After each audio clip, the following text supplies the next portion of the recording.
Hi, my loves. Welcome back to the Starscartel channel. If you don't know, I am Star. Today, I am here with the dream. Y'all, I will be real and say that I am recording earlier than usual, and I believe God has me doing this because I did not write this dream down. But anywho, let's get into it. Okay. So in this dream, I am at a mall, okay? And while I'm at a mall, I'm just shopping, minding my own business, and then this guy approaches me. And when he approaches me, we start to talk and we start to build like a relationship with each other. He seems as though he likes me. And yeah, we start walking around the mall together. It's kind of like we spent a lot of time just walking around talking. We would go from store to store, getting to know each other. And then out of nowhere, he decides that he wants to introduce me to his mom, okay? And when we get to the area where his mom is, it's kind of like different from the other areas of the mall. Regardless, she looks at me and she tells him that she doesn't like me, she doesn't approve of me, and that he should be with someone from their group. Like they have a whole different group. And I'm also going to add that this is not a situation where this person is of a different race than me. Okay, that's not what it is. They are not a different race than me, and it's nothing like that. It's like they are in some kind of clique or some kind of group. And I'm like, okay, all right, bye. You got your son back there. Okay. And so I carry on.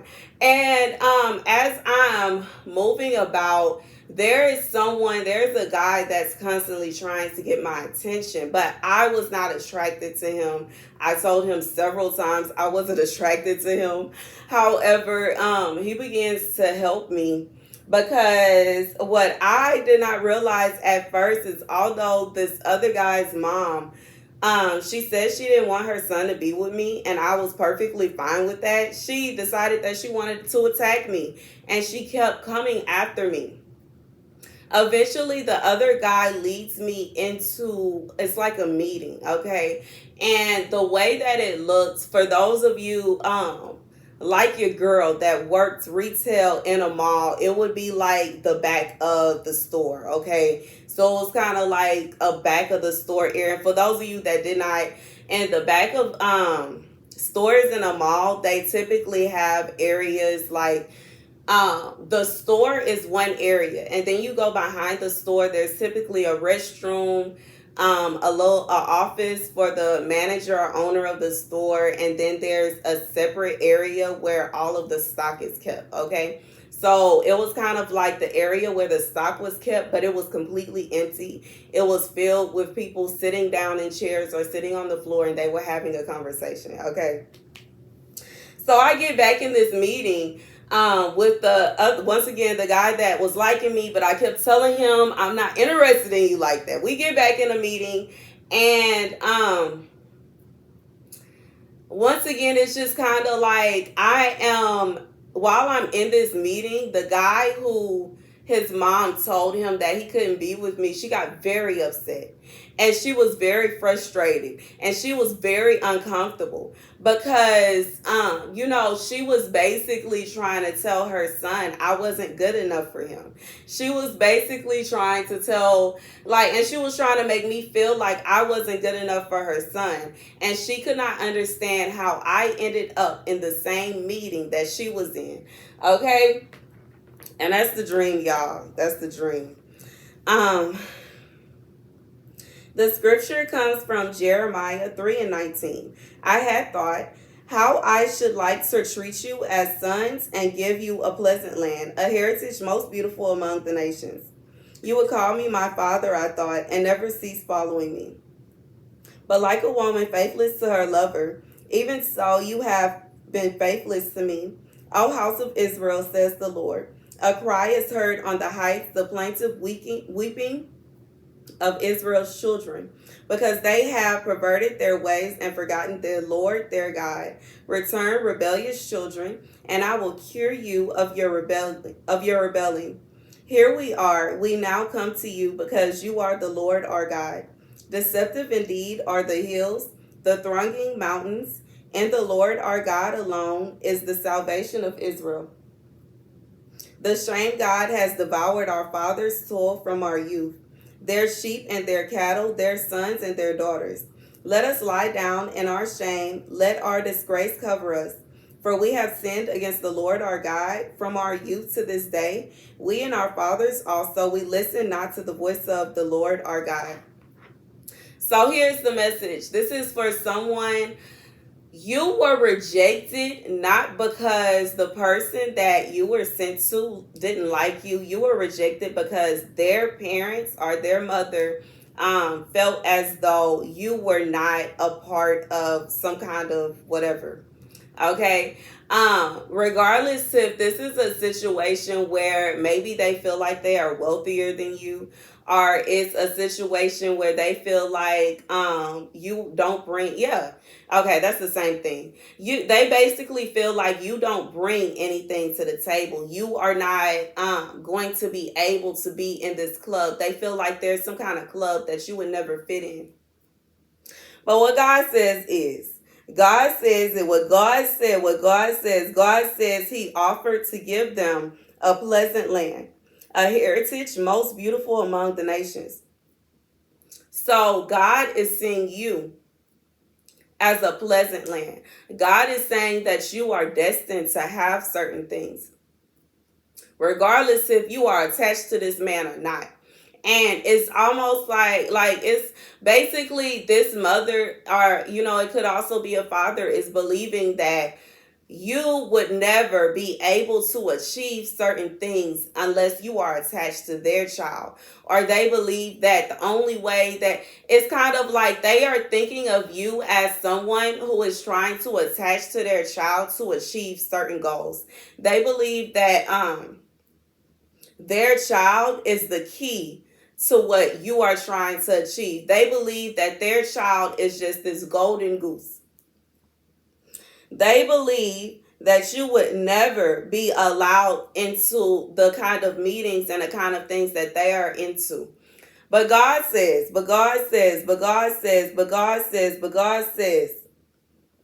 they will receive shame. Okay? Let us lie down in our shame. Let our disgrace cover us. For we have sinned against the Lord our God. So God is saying, at the end of the dream, at the beginning of the dream, this is a union that could have possibly flourished. But due to the mother's disobedience in this dream, it fell apart, okay? And the son was just obeying what his mother said. However, towards the end of the dream, he too was trying to make me feel some kind of way. But it didn't work. I just kept pushing. I kept moving. I had my friend with me, and we just kept pushing. We kept moving. And, and eventually I made it to this room, okay? And they both had this face of, how did she get here? How did this happen? And, as I was in this room, they kept trying to tell people, no, I don't think she's supposed to be here. No, she's not supposed to be here. No, it's not fair that she's in this room. However, they kept telling people. And once I was asked, once somebody actually tried to check my resume and check what I had going on, it checked out and they were put to shame. So God is saying that even if you are in the midst of dealing with rejection because of something crazy like this, even if you are in the midst of having to deal with people that they head so high in the sky that they think that they just all that, and they, don't stink, and that they just, God said, the same rooms that they think that you will not be able to enter into without their child, you will enter into freely. You will enter into them. You wasn't even trying to get into the room. I wasn't even trying to get back there, but the person that I was with led me back there, and I could, I'm thinking right now that this person is representative of Jesus Christ. But, of course, like, even if the church is the bride of Christ, we not, like, you know what I'm saying? But I just feel like it wasn't that kind of relationship. It was like a relationship that you would have with a family member, a relationship you would have with somebody that you truly care about, but it was not a romantic relationship. Anywho, we get in this room and it's like, nobody could tell me I couldn't stay. And when they tried to, he would speak up for me and say, no, she's supposed to be here. No, you cannot turn her away. No, you can't try. Like, it did not matter. And she had all of these excuses to say as to why I shouldn't be there. But every time she came up with an excuse, it was put to shame. God says they will be put to shame. They did not listen to God. And what they don't realize is whatever they have going on, or whatever they think they got going on, or whatever, that is just so great and it's so grand and you just can't have it and you can't touch it. God will give it to you. You don't need them. Whoever this is for, you do not need that man. You don't need the stress. You don't need the anxiety. You don't need to be trying to do flip over and do backflips and all kinds of circus acts in order to get this man's mother to approve of you. She will never approve of you. To be honest, I'm getting a vibe that this is the kind of person that will approve of somebody that is seen as in their group, but completely like busted, okay, over someone that is putting forth, like, I just feel like this is for somebody. You work very hard, you are very determined, and you will receive the things that God has determined for you. You are going to receive these things regardless. You do not need any man attached to you. You don't need any specific person attached to you except Jesus Christ. That's all you need. And you don't have to be married. You don't have to be in a relationship. You don't have to, there is nothing that you just have to have. And for some of you, I truly feel like God is positioning you to be single until you accomplish these things, because it is important for you to know that you don't need anybody for these things. It is important for not only you, but it is also going to be a punishment. Like, this is going to build shame up on those people that rejected you. It will they will have shame. They will feel shame because they are going out of their way and they taking out all this time, effort, and energy to go around to everybody they can and talk down on you. They dragging your name through the mud.